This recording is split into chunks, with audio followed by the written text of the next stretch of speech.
மாயா Sandhya serial December 9ஆம் தேதி எபிசோடுக்கான review தாங்க இந்த வீடியோவில் நம்ம இன்னைக்கு பார்க்க போகிறோம். எபிசோடை ஸ்டார்ட் பண்ணுறதுக்கு முன்னாடி இந்த வீடியோவை மறக்காமல் லைக் பண்ணிக்கோங்க.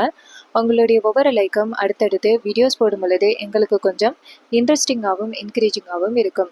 எபிசோடு எப்படி ஸ்டார்ட் ஆகுதுன்னா, ஃபர்ஸ்ட்டு நம்ம வீட்டில் உள்ளவங்களை காமிக்கிறாங்க. பாட்டி வந்துட்டு சோஃபாவில் உட்காந்துருக்காங்க. அப்பன்னு பார்த்து ரகுராம் அந்த பக்கமாக கிராஸ் பண்ணி போகிறாங்க. அதே இடத்துல சிவராமும் இருக்காரு. அப்போ பாட்டி நேராக ரகுவை கூப்பிடுறாங்க, ரகு அப்படின்னு. அப்போ ரகுராம் திரும்பி பார்க்க, அப்போ பாட்டி நேராக ரகுராம இங்கே வாப்பா வந்து உட்காரு அப்படின்னு சொல்ல, ரகுராம் போயிட்டு நேராக அவங்க அம்மா பக்கத்தில் உட்கார. அப்போ பாட்டி நேராக ரகுராமை பார்த்து, இங்கே பாருப்பா ரகுராம், நடக்கிற பிரச்சனையில் நீ வந்துட்டு எங்களை விட்டு விலகி போறியா இல்லை நாங்கள் உங்களை விட்டு விலகி போகிறோமா அப்படின்னு ஒன்றும் புரிய மாட்டேங்குது. என்னதான்ப்பா நடக்குது, ஏன்பா நீ யாருக்கிட்டையுமே பேச மாட்டேங்கிற அப்படின்னு சொல்ல, அப்போ ரகுராம் அமைதியாகவே இருக்காரு. அப்போ பாட்டி சொல்கிறாங்க, இங்கே பாருப்பா ரகு, நடந்தது நடந்து போச்சு, தயவு செஞ்சு இங்கே யாரையுமே ஒதுக்கிறாதப்பா அப்படின்னு.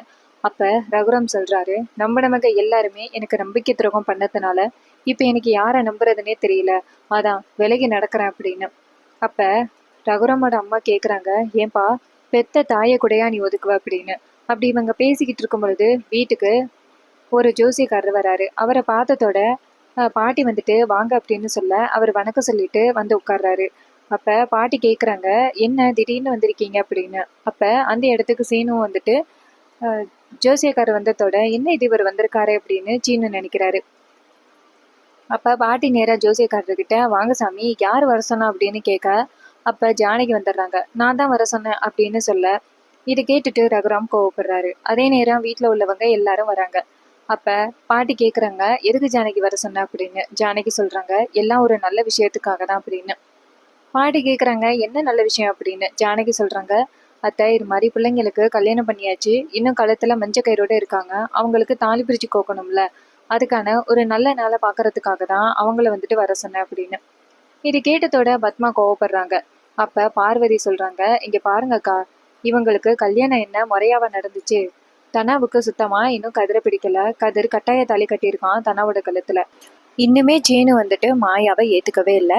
மாயா வந்துட்டு ஏமாத்தி சீனுவை கல்யாணம் பண்ணிட்டா.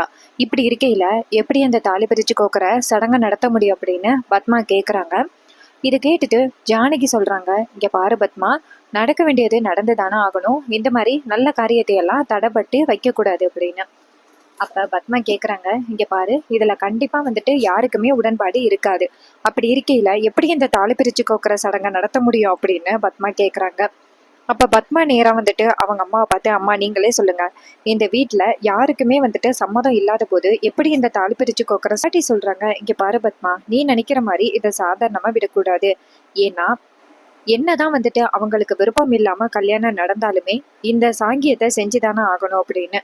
ஸோ இதை கேட்டதோட பத்மா வந்துட்டு அமைதியா இருக்க. அப்ப ஜானகி வந்துட்டு ஜோசியக்காரர்கிட்ட, ஐயா நீங்க சொல்லுங்க என்னைக்கு நல்ல நாள் இருக்கு அப்படின்னு. அவரு நல்ல நாளை பாக்குறாரு. பார்த்துட்டு, அம்மா நாளைக்கே காலையில ஒரு 10 மணி போல ஒரு நல்ல முகூர்த்தம் இருக்கு, அந்த நேரத்திலேயே இதை பண்ணிடலாம் அப்படின்னு. இதை கேட்டதோட சந்தோஷப்படுறாங்க ஜானகி. அப்ப பத்மா சொல்றாங்க, இங்க பாருங்க நீங்க பாட்டுக்கும் உங்க இஷ்டத்துக்கு உங்க முடிவை எடுக்காதீங்க, இதுல யாருக்குமே சம்மதம் இல்லாத போது நீங்க எப்படி இந்த முடிவை எடுக்க முடியும் அப்படின்னு பத்மா கேட்க. அப்ப ஜானகி சொல்றாங்க, இதெல்லாம் நடந்து தானே ஆகணும் அப்படின்னு. அப்ப பத்மா வந்துட்டு நேரா ஜானகியை பார்த்துட்டு, இங்க பாருங்க, நீங்க என்ன சொன்னாலுமே அண்ணன் ஒரு வார்த்தை சொன்னாதான் கரெக்டா இருக்கும், அண்ணன் சொல்லிட்டாருன்னா நாங்க ஏத்துக்கிறோம் அப்படின்னு சொல்லிட்டு நேரா அந்த ரகுராம பார்த்துட்டு, அண்ணா நீங்க சொல்லுங்கண்ணா அப்படின்னு கேட்க, ரகுராம் சொல்றாரு, இதுல என் பொண்ணோட சம்மதம் தான் எனக்கு முக்கியம், என் பொண்ணு சரின்னு சொல்லிட்டா நான் ஒத்துக்கிறேன் அப்படின்னு சொல்லிட்டு ரகுராம் அந்த இடத்துல இருந்து போறாரு. இது கேட்டதோட பத்மா நினைக்கிறாங்க, கண்டிப்பா தனா ஒத்துக்க மாட்டா அப்படின்னு. அப்ப ஜானகி நேரா தனாவை பார்த்து, தனா சொல்லுமா அப்படின்னு சொல்ல, தனா சொல்றாங்க, அம்மா நான் தான் சொல்லிட்டேனே, எனக்கு இந்த வாழ்க்கையே பிடிக்கல, நீங்க இந்த மாதிரி வந்துட்டு ஏற்பாடு பண்றது எனக்கு கொஞ்சம் கூட விருப்பமே இல்லம்மா அப்படின்னு சொல்ல, இதை கேட்டுட்டு நம்ம பத்மா சந்தோஷப்படுறாங்க. தனா சொல்றாங்க, எனக்கு இந்த சம்பிரதாயம் வேணும் அப்படின்னு சொல்லிட்டு அந்த இடத்துல இருந்து போறாங்க. இதை கேட்டுட்டு ஜானகி அதிர்ச்சி ஆகுறாங்க. அதுக்கப்புறமா சீனு வந்துட்டு நேரா சொல்றாரு, இங்க பாருங்க, எனக்கு இந்த சம்பிரதாயம் சுத்தமா பிடிக்கல அப்படின்னு சொல்லிட்டு சீனு சொல்றாரு, வேணாத்த அப்படின்னு சொல்லிட்டு அந்த இடத்துல இருந்து போறாங்க. இதை கேட்டுட்டு பத்மா நினைக்கிறாங்க, சீனு ஏன் புள்ள இல்ல, அவன் அப்படிதான் சொல்லுவான் அப்படின்னு பத்மா சந்தோஷப்படுறாங்க. அதுக்கப்புறமா பத்மா நேரா ஜானகியை பார்த்துட்டு, இங்க பாருங்க அண்ணே, அதான் வந்துட்டு 2 பேருமே ஒத்துக்கல இல்ல. அவங்க ஒத்துக்கிட்டாதான் இந்த சம்பிரதாயமே நடக்கும். அண்ணன் சொல்லிட்டாரு தனாவை வற்புறுத்தக்கூடாது அப்படின்னு. நீங்க தேவையில்லாம தனாவை வற்புறுத்தி இந்த சம்பிரதாயத்தை நடத்தலாம் அப்படின்னு நினைக்காதீங்க அப்படின்னு. இது கேட்டதோட நம்ம ஜானகி அமைதியா இருக்க. அப்ப நம்ம மாயா வந்துட்டு நேரா ரூமுக்கு போறாங்க. சீனு ரூம்ல இருக்கும் பொழுது மாயா நேரா சீனு கிட்ட போயிட்டு, என்ன சீனு பயமா அப்படின்னு கேட்க, சீனு மாயாவை பார்த்து, நான் எதுக்கு பயப்படணும், என்ன சொல்ற அப்படின்னு கேட்க, மாயா சொல்றாங்க, இல்ல சீனு, நான் என்ன சொல்றேன்னா, ஒருவேளை இந்த சம்பிரதாயம் நடந்துச்சுன்னா நீ என் கழுத்துல மறுபடியும் தாலி கட்டுற மாதிரி வரும். அப்படி நீ தாலி கட்டுனீன்னா என் மேல உனக்கு காதல் அதிகரிச்சிரும்ல, அதுக்காக தானே நீ வேணான்னு சொன்ன அப்படின்னு. சீனு சொல்றாரு, இங்க பாரு, எனக்கு இந்த கல்யாணத்துல விருப்பம் இல்லை, அதுக்காக தான் நான் வேணான்னு சொன்னேன் அப்படின்னு. மாயா சொல்றாங்க, எனக்கு என்ன தெரியுமா தோணுது, நீ வந்துட்டு அந்த பஞ்சாயத்துல என் கூட வாழ்றேன்னு ஒத்துக்கிட்ட, அதுவும் காதல்னாலதான். அதோட நீ வந்துட்டு என் கழுத்துல தாலி கட்டியிருக்க, மறுபடியும் தாலி கட்டும் பொழுது உன்னுடைய விருப்பத்தோட தானே நீ தாலி கட்டணும். அப்படி நீ என் பக்கத்துல நீ எனக்கு தாலி கட்டும் பொழுது நீ நான் செஞ்ச தப்பையெல்லாம் மறந்துட்டு மறுபடியும் என்னை ஏத்துப்ப, மறுபடியும் காதலிக்க ஆரம்பிச்சிடும் அப்படிங்கிற ஒரு பயத்துல தானே வேணான்னு சொன்னேன் அப்படின்னு. சீனி கேட்குறாரு, எனக்கு பயமா, எனக்கெல்லாம் எந்தவித பயமும் இல்லை, நான் எப்படிப்பட்ட ஆளுன்னு இப்பயே காமிக்கிறேன் பாரு அப்படின்னு சொல்லிட்டு சீனு கோவமா நேரா அங்கே போறாரு. போயிட்டு நேரா அவங்க அத்தை நிற்கிறாங்க. அப்போ ஜானகிட்ட போயிட்டு, அத்தை நீங்க வந்துட்டு அந்த சம்பிரதாயத்துக்கு ரெடி பண்ணுங்க, நான் மாயாவோட கழுத்துல தாலி கட்டுறேன் அப்படின்னு. இது கேட்டதோட பத்மாவும் பார்வதியும் அதிர்ச்சி ஆகுறாங்க. அப்ப பார்வதி சொல்றாங்க, என்ன இது இங்க ஒண்ணு சொன்னா அப்புறம் போயிட்டு வந்து ஒண்ணு சொல்றான் அப்படின்னு. பத்மா சொல்றாங்க, அதாண்டி எனக்கும் புரியல அப்படின்னு. அப்ப ஜானகி வந்துட்டு சீனு சொன்னதை கேட்டுட்டு கொஞ்சம் சந்தோஷப்படுறாங்க. அதுக்கப்புறமா தனாவும் மட்டும்தான் சமாதானப்படுத்தணும். நம்ம சீனு வந்துட்டு நேரா அவரோட ரூமுக்கு போக, அப்ப நம்ம பத்மா வந்துட்டு நேரா சீனு கிட்ட போயிட்டு, சீனு என்ன நடக்குது இங்க, எல்லாருக்கும் முன்னாடியிலையும் இந்த சம்பிரதாயம் வேணான்னு சொல்லிட்டு இப்ப இந்த சம்பிரதாயத்தை ஒத்துக்கிறேன்னு சொல்ற, என்னடா நடக்குது இங்க அப்படின்னு. அதுக்கு சீனு சொல்றாரு, அம்மா அந்த மாயா சொல்றா, நான் அவ கழுத்துல தாலி கட்டினா மறுபடியும் நான் அவளை ஏத்துக்கிட்ட சந்தோஷமா வாழ ஆரம்பிச்சிருவானா, அவளை காதலிக்கிறேன் அப்படின்னு அர்த்தமா. அதனாலதான் அவ சொல்றது பொய் அப்படிங்கிறத நிரூபிக்கிறதுக்காக தான் நாளைக்கு நடக்க போற சம்பிரதாயத்துக்கு சரின்னு சொன்னேன், நான் யாருன்னு அவளுக்கு காட்டுறேன் அப்படின்னு சொல்லிட்டு கோவமா போறாங்க. அப்ப பத்மா நினைக்கிறாங்க, என்ன இது, வெளியில ஒண்ணு பேசுறான், ரூமுக்குள்ள ஒண்ணு பேசுறான், என்ன நடக்குதுங்க அப்படின்னு பத்மாவுக்கு ஒரே குழப்பமா இருக்கு.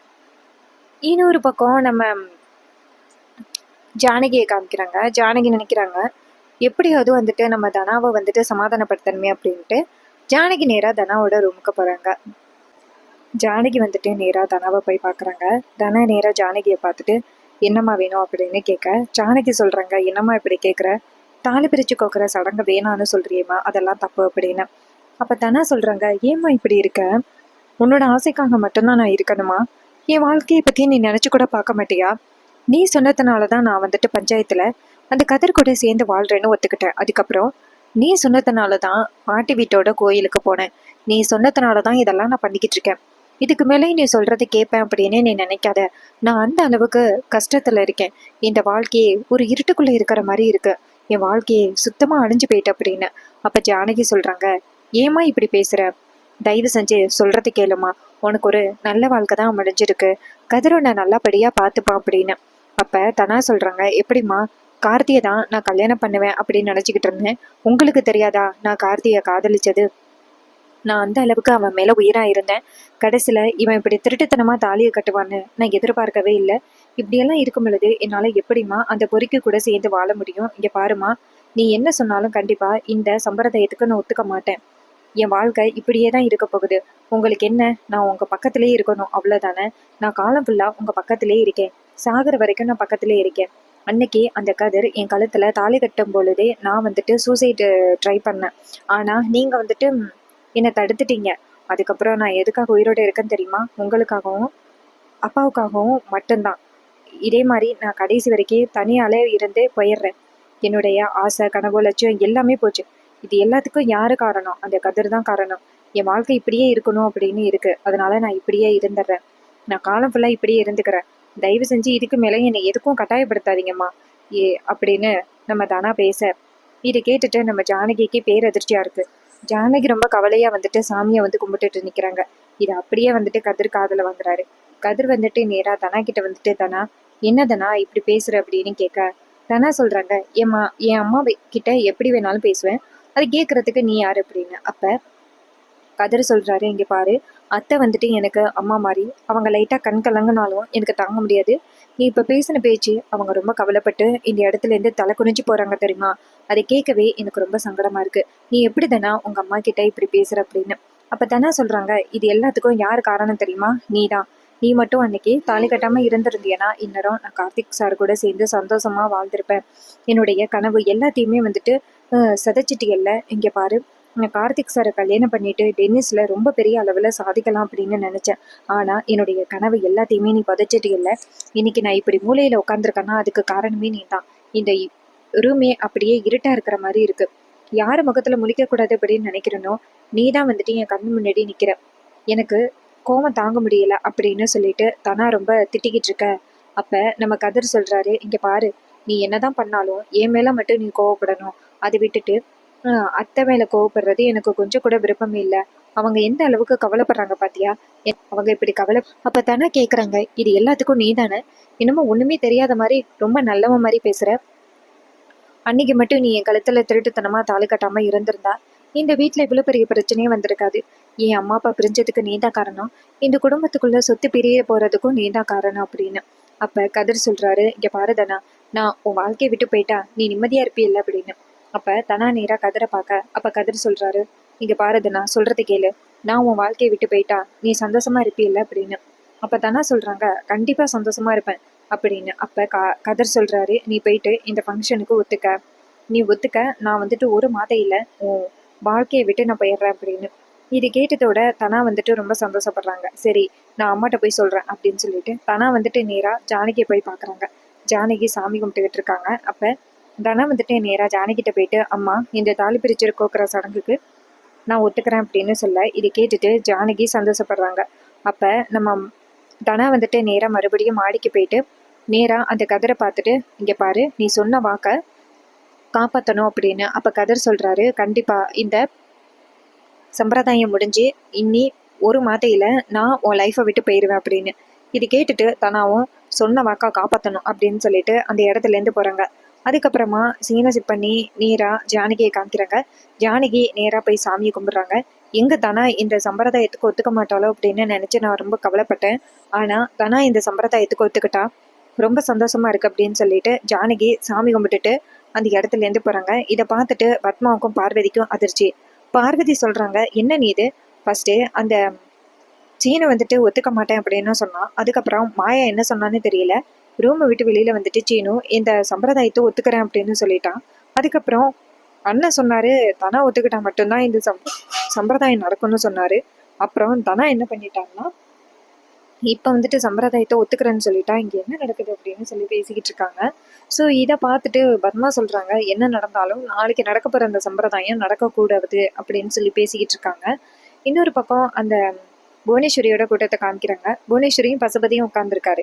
அப்பன்னு பார்த்து நம்ம மரகதமணி வராரு. மரகதமணி வந்துட்டு நேராக புவனேஸ்வரியை பார்க்க, புவனேஸ்வரி நேராக அவரை பார்த்துட்டு, எதுக்கு இங்கே வந்திருக்கீங்க அப்படின்னு கேட்க, மரகதமணி சொல்கிறாரு, நானும் எவ்வளவோ முயற்சி பண்ணி பார்த்தேன் அந்த சொத்தை பிரிக்கிறதுக்கு. ஆனால் கடைசி நேரத்தில் அந்த மாயா வந்துட்டு இப்படி ஒரு குழப்பத்தை பண்ணுவான்னு நான் எதிர்பார்க்கவே இல்லை அப்படின்னு. அப்போ புவனேஸ்வரி சொல்கிறாங்க, உங்ககிட்ட கொடுத்த இந்த சின்ன வேலையும் ஒழுங்காக உருப்படியாக பண்ணாமல் விட்டுட்டீங்க. இல்லைன்னா இன்னரம் அந்த குடும்பம் சுக்குநூறாக உடஞ்சி போய் நிற்கும்னு நான் அவ்வளோ சந்தோஷப்பட்டேன். எப்போ பார்த்தாலும் அந்த ஜானகி கிட்ட தோத்துக்கிட்டே இருக்கேன் அப்படின்னு புவனேஸ்வரி டென்ஷன் ஆகுறாங்க. அப்போ மரகதமணி சொல்கிறாரு, இங்கே பாருங்க, நீங்கள் வந்துட்டு இங்கே கவலைப்பட்டுக்கிட்டே இருக்கீங்க தோத்து போயிட்டோம் அப்படின்னு. ஆனால் ஜானகி வந்துட்டு நாளைக்கு கோலாகலமாக ஒரு ஃபங்க்ஷனை ஏற்பாடு பண்ணியிருக்கா அப்படின்னு.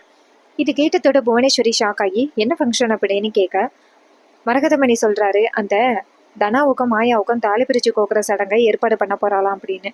இது கேட்டதோட புவனேஸ்வரி கோவப்படுறாங்க. என்னது, அந்த ஜானகி இந்த ஏற்பாடு பண்ணியிருக்காளா? அந்த ஏற்பாடை எப்படியாவது நிப்பாட்டணுமே, எப்படி நிப்பாட்டுறது அப்படின்னு.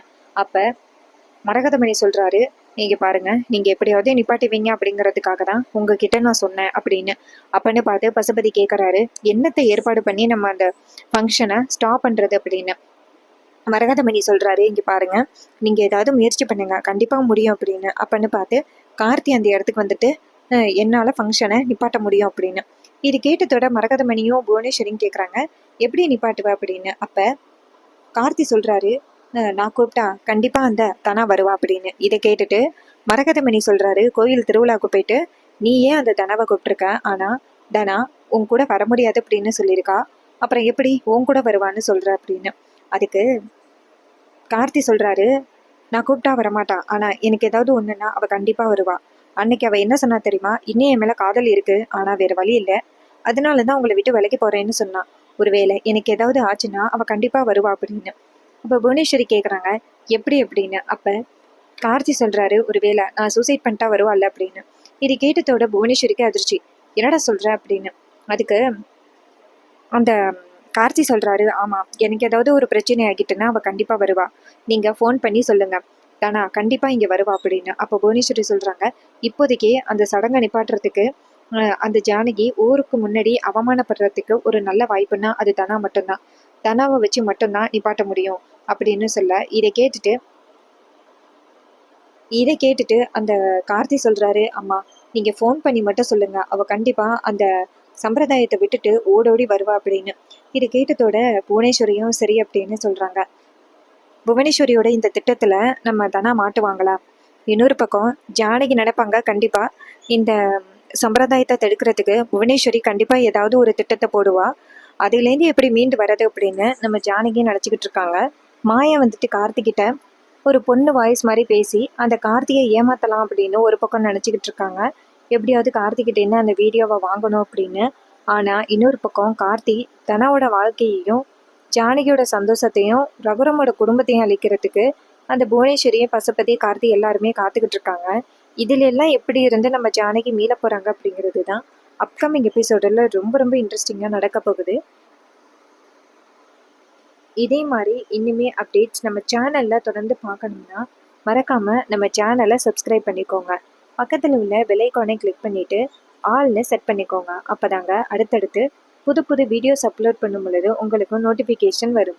கூடவே அப்கமிங் எபிசோடில் என்னெல்லாம் நடக்க வாய்ப்புகள் இருக்குது, என்ன மாதிரி கதை இருந்தால் நல்லாயிருக்கும் அப்படிங்கிற ப்ரெடிக்ஷன் ரிவ்யூவை தெரிஞ்சுக்கணும் அப்படின்னாலும் மறக்காமல் நம்ம சேனலை சப்ஸ்கிரைப் பண்ணிக்கோங்க. அண்டு நம்ம தனா வந்துட்டு ரொம்ப கவலைப்படுறாங்க. ஏன்னா அம்மாவுக்காக தான் இதெல்லாம் நம்ம பண்ணிக்கிட்டு இருக்கோம் அப்படின்னு. கதிர் வந்துட்டு இன்னும் ஒரு மாத்தையில இந்த ஊரை விட்டு போயிடுறேன், தனாவோட லைஃப்பை விட்டே போயிடுறேன் அப்படின்னு சொல்லிட்டு தனா கிட்ட வாக்கு கொடுத்துருக்காரு. கண்டிப்பா ஒரு மாசத்துல தனா கதிரை பத்தி நல்லாவே புரிஞ்சிக்க வாய்ப்பு இருக்கு. கதிர் போற நேரத்துக்கு கதிரை ஸ்டாப் பண்ணி கதிர்கிட்ட தன் காதலை வெளிப்படுத்துறதுக்கும் நிறைய வாய்ப்பு இருக்கு. அப்கமிங் ட்ராக்ல தனா கதிரோட காதலை நம்ம எதிர்பார்க்கலாம். எபிசோடு பிடிச்சிருந்துச்சுன்னா லைக் பண்ணிக்கோங்க, கமெண்ட் பண்ணிக்கோங்க, ஷேர் பண்ணிக்கோங்க.